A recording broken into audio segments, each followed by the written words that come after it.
दोस्तों, free study 24 YouTube channel में आपका बहुत बहुत स्वागत है। आज हम पढ़ने वाले हैं क्लास 12 रसायन विज्ञान का चैप्टर 3 का लेक्चर नंबर पहला है। चैप्टर का नाम है वैद्युत रसायन, इलेक्ट्रोकेमिकल। तो आइए देखते हैं वैद्युत रासायनिक सेल। वैद्युत रासायनिक सेल क्या होता है या वैद्युत रसायन क्या होता है। वैद्युत रासायनिक सेल क्या वह युक्ति है जिसमें रिडॉक्स अभिक्रिया अप्रत्यक्ष रूप से क्या होती है, संपन्न होती है और तथा मुक्त ऊर्जा वैद्युत ऊर्जा के रूप में क्या होती है, प्रकट होती है। मतलब क्या, जो मुक्त ऊर्जा होती है, मतलब उसमें ऊर्जा जो मुक्त होती है, निकलती है, क्या है, वैद्युत ऊर्जा के रूप में क्या होती है, दिखाई देती है, यानी कि प्रकट होती है। वह वैद्युत रासायनिक सेल कहलाता है। क्या कहलाएगा, वैद्युत रासायनिक सेल कहलाएगा। जैसे कि डेनियल सेल हो गया, गैल्वेनी सेल हो गया, ये सब क्या है, सब वैद्युत रासायनिक सेल होते हैं। यह सेल निम्नलिखित रिडॉक्स अभिक्रिया में क्या होता है, उत्सर्जित वैद्युत ऊर्जा में क्या होता है, परिवर्तित होता है। उत्सर्जित रहित रासायनिक वैद्युत ऊर्जा में परिवर्तित होता है। उत्सर्जित होकर क्या होता है, रासायनिक वैद्युत ऊर्जा में क्या हो गया, परिवर्तित हो जाएगा। तो जेडन जिंक से कॉपर डबल प्लस से क्रिया करके क्या करेगा, जिंक डबल प्लस और कॉपर बनाएगा। ये क्या है, जिंक की छड़ और ये क्या है, कॉपर की छड़। इसमें क्या हो रहा है, अभिक्रिया, इलेक्ट्रॉन इधर प्रवाहित हो रहा है तो क्या, विद्युत धारा उसके विपरीत दिशा में। इलेक्ट्रॉन जिधर प्रवाहित होगा उसमें क्या है, उसके विपरीत दिशा में क्या होते हैं, वैद्युत धारा प्रवाहित होती है। जब जिंक डबल प्लस तथा कॉपर डबल प्लस आयनों की सांद्रता क्या हो, 1 इकाई यानी कि 1 मोल है तो उसका विद्युत विभव 1.1 वोल्ट होता है। इस प्रकार की युक्ति को क्या कहेंगे, वोल्टी सेल कहते हैं या गैल्वेनी सेल कहते हैं। गैल्वेनी सेल एक क्या होता है, एक विद्युत रासायनिक सेल है। ये भी क्या है, विद्युत रासायनिक सेल ही है, डेनियल की तरह, जो कि एक स्वतः रिडॉक्स अभिक्रिया की रासायनिक ऊर्जा को क्या करता है, विद्युत ऊर्जा में क्या करेगा, ये भी परिवर्तित करेगा। जो रासायनिक ऊर्जा है क्या, रासायनिक से ऊर्जा लेकर क्या करेगा, विद्युत ऊर्जा में क्या करेगा, परिवर्तित करेगा। और इसका उपयोग क्या, अन्य विद्युतीय उपकरण जैसे हीटर, पंखा, गीजर आदि में क्या किया जाता है, इसका प्रयोग किया जाता है, इसकी ऊर्जा का। डेनियल सेल जिसका वर्णन हम ऊपर कर चुके हैं, जो है डेनियल सेल था, ऊपर जो बनाया था चित्र, डेनियल सेल जिसका वर्णन ऊपर किया जाए, एक ऐसी सेल है इसमें क्या, निम्न रिडॉक्स अभिक्रिया होती है, जिंक और copper double plus, zinc double plus और कॉपर बन जाता है। यह अभिक्रिया 2 अर्ध सेल अभिक्रिया का संयोजन, मतलब क्या, इसमें 2 आधे आधे सेल क्या होते हैं, मिल कर क्या होते हैं, सब अभिक्रिया क्या संयोजन करते हैं। कॉपर डबल प्लस, इसमें से क्या 2 इलेक्ट्रॉन निकल गया, क्या हो जाएगा, 2 इलेक्ट्रॉन है जुट गया तो क्या हो जाएगा, कॉपर बना लेगा, अपचयन अर्ध अभिक्रिया। इलेक्ट्रॉन का जुटना क्या होता है, अपचयन, जबकि इलेक्ट्रॉन निकलना ऑक्सीकरण होता है। जिंक था, जिंक डबल प्लस बना लिया, 2 इलेक्ट्रॉन क्या हो गया, बाहर निकल गया, निर्मुक्त हो गया। फिर ये अभिक्रियाएं डेनियल सेल के 2 भिन्न भागों में होती है। मतलब क्या, जो ऊपर क्या था, जो देख रहे हैं भिन्न भिन्न भाग में अलग अलग हो रहा था ना, अपचयन कॉपर इलेक्ट्रोड पर, ऑक्सीकरण जिंक इलेक्ट्रोड होता है। जो अपचयन की अभिक्रिया कॉपर इलेक्ट्रोड पर और ऑक्सीकरण किसके, जिंक इलेक्ट्रोड पर होती है। इस सेल के 2 भाग अर्ध सेल या रिडॉक्स युग्म भी कहलाते हैं। मतलब इसके जो अर्ध भाग होते हैं क्या, रिडॉक्स युग्म भी क्या कहलाते हैं, या अर्ध सेल कहलाते हैं। प्रत्येक इलेक्ट्रोड होता है क्या, वैद्युत अपघट्य द्वारा क्या, अंतरा पृष्ठ पर क्या, धात्विक प्रकृति विलयन से क्या निकल कर इलेक्ट्रोड पर जमा होता है। मतलब क्या, जो मतलब वैद्युत अपघट्य होता है, जो उसमें क्या होता है, जो सेल होता है उसमें क्या होते हैं, वैद्युत अपघट्य भरे होते हैं। तो क्या होता है, उससे निकल कर जो रसायन होता है क्या, इलेक्ट्रोड पर जमा हो जाते हैं, जिससे वह धनावेशित होते हैं। मतलब क्या, जिससे वह क्या, धनावेशित हो जाएंगे यदि साम्य अवस्था पर। जब साम्य अवस्था मतलब क्या, एक समान अवस्था हो जाए दोनों में, पर आवेशों का क्या होता है, पृथक्करण होता है, क्या आवेश अलग अलग हो जाते हैं। मतलब धनायन अलग और ऋणायन अलग। ये दोनों विपरीत अभिक्रियाओं की प्रकृति के अनुसार क्या होता है, इलेक्ट्रोड के विलयन के सापेक्ष धनात्मक या ऋणात्मक, जैसा विलयन रहेगा उसी के सापेक्ष क्या होंगे, धनात्मक होंगे या ऋणात्मक होंगे। इलेक्ट्रोड व वैद्युत अपघट्य के मध्य क्या होता है, विभवांतर उत्पन्न होगा। जब ये क्रिया होगी तो क्या हो जाएगा, उनके बीच क्या हो जाएगा, विभवांतर, मतलब विभव में क्या हो जाएगा, अंतर उत्पन्न हो जाएगा, जिसे इलेक्ट्रोड विभव कहेंगे, यानी कि इलेक्ट्रोड पोटेंशियल, यानी कि इलेक्ट्रोड विभव कहेंगे जब विभवांतर उत्पन्न होता है। जब अर्ध सेल मतलब क्या आधे सेल की अभिक्रिया में प्रयुक्त सभी स्पीसीज मतलब क्या जितने भी उपकरण की मतलब है जो भी क्या है विलयन उसकी क्या सांद्रता केवल एक इकाई होती है, मतलब क्या सांद्रता कितनी होगी, एक इकाई होगी। तो इलेक्ट्रोड विभव को क्या कहेंगे, मानक इलेक्ट्रोड विभव कहेंगे, मतलब उस इलेक्ट्रोड विभव को क्या कहेंगे, मानक इलेक्ट्रोड विभव कहते हैं। आईयूपीएसी के अनुसार मतलब आईयूपीएसी के नियमानुसार क्या होता है, मानक अपचयन विभव को क्या कहते हैं, मानक इलेक्ट्रोड विभव भी क्या कहता है, कहा जाता है। आईयूपीएसी के नियम के अनुसार क्या कहलाएंगे, मानक अपचयन विभव क्या, मानक इलेक्ट्रोड विभव भी कहेंगे।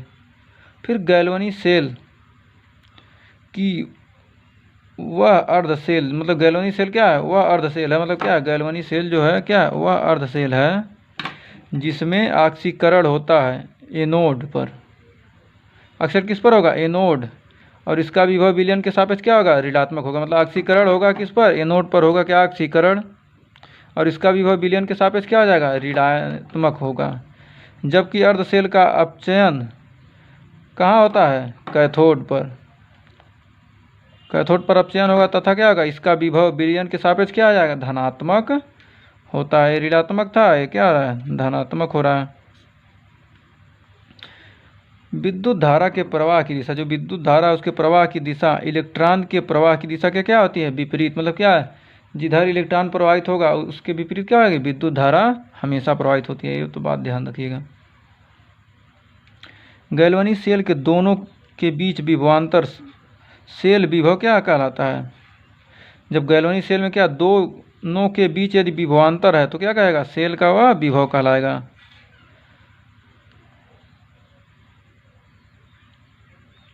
फिर सेल विभव क्या कहते हैं, सेल विभव कैथोड एवं एनोड के इलेक्ट्रोड के विभवों यानी कि अपचयन विभव का अंतर होता है। इसे सेल का विद्युत वाहक बल इलेक्ट्रोमोटिव ईएमएफ यानी इलेक्ट्रोमोटिव फोर्स कहा जाता है। तो ई सेल मतलब क्या है, सेल का जो मतलब क्या जो ऊर्जा होगी टोटल क्या है, ई जो होगा वोल्टेज कितना होगा, दायां में से बाएं को घटा देंगे, दाएं भाग का पोटेंशियल माइनस बाएं भाग का पोटेंशियल, सेल का टोटल पोटेंशियल क्या हो जाएगा, मिल जाएगा। इसे निम्न उदाहरण से क्या कर सकते हैं, समझ सकते हैं। सेल अभिक्रिया कापर प्लस 2 Ag प्लस एक copper double plus plus 2 Ag, क्या कर रहा है, यह सेल की अभिक्रिया है। अर्ध सेल अभिक्रिया क्या हो जाएगी, कैथोड पर अपचयन हो रहा है तो क्या Ag प्लस, तो 2 इलेक्ट्रॉन निकल गए, Ag बन गया। फिर एनोड पर ऑक्सीकरण हो तो कापर डबल प्लस 2 इलेक्ट्रॉन निकल गए। यहाँ 2 इलेक्ट्रॉन क्यों निकल रहा है, क्योंकि यहाँ 2 Ag प्लस मतलब क्या है, 2 से गुणा होगा क्या 2 माइनस निकलेगा ना। सिल्वर इलेक्ट्रोड कैथोड की तरह तथा कापर इलेक्ट्रोड क्या एनोड की तरह क्या करता है, कार्य करता है। जो सिल्वर इलेक्ट्रोड है क्या कैथोड की तरह और कापर इलेक्ट्रोड एनोड की तरह कार्य करता है। और सेल को निम्न प्रकार क्या कर सकते हैं, निरूपित कर सकते हैं।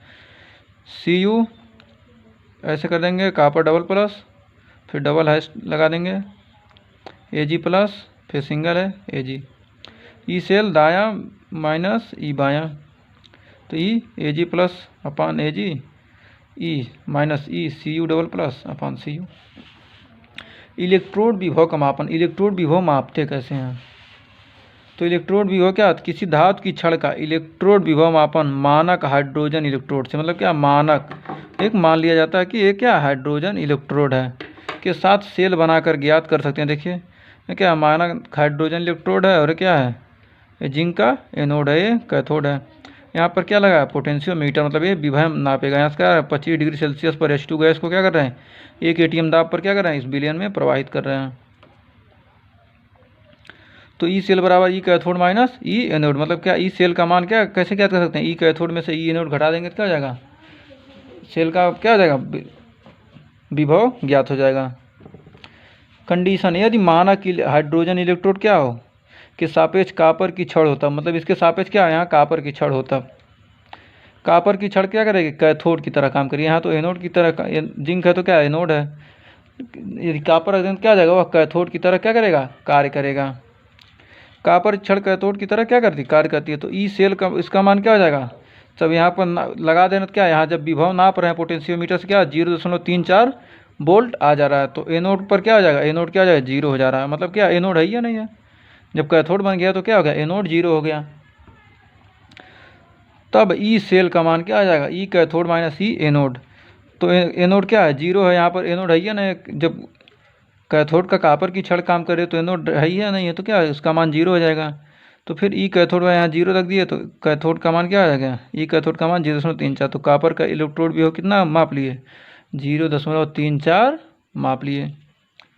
यदि मानक हाइड्रोजन इलेक्ट्रोड, यदि मानक हाइड्रोजन इलेक्ट्रोड के सापेक्ष क्या हो, जिंक की छड़ हो, तब एनोड क्या है, ई सेल का मान क्या जाएगा, ई कैथोड माइनस ई एनोड। तो ई सेल का जब हम मान जब इसको लगा दिए इसको कैथोड, तब विभव नापे तो कितना आया, 0.76 वोल्ट आ गया विभव।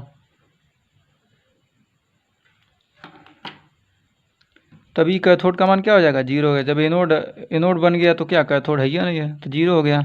तो फिर 0.76 क्या कैथोड के जब सेल का मान यहाँ रख दिए, कैथोड का मान जीरो, एनोड है ये है, तो क्या माइनस है, तो माइनस माइनस ई एनोड बराबर 0.76 वोल्ट। तो ई एनोड बराबर क्या हो जाएगा, माइनस 0.76 वोल्ट। तो जिंक इलेक्ट्रोड का भी हो कितना होगा, 0.76 वोल्ट माइनस में होगा ना। तो क्या आ जाएगा, इस प्रकार हम क्या कर सकते हैं, विभव को माप सकते हैं। तो थैंक यू फ्रेंड्स, आज का यहाँ चैप्टर समाप्त होता। अगले वीडियो में हम इसके आगे का पढ़ेंगे। अगर आपने अभी तक चैनल को सब्सक्राइब नहीं किया तो सब्सक्राइब कर लीजिए और वीडियो को लाइक शेयर कमेंट करिए अगर पसंद आया हो तो। थैंक यू फ्रेंड्स, मिलते हैं नेक्स्ट वीडियो में।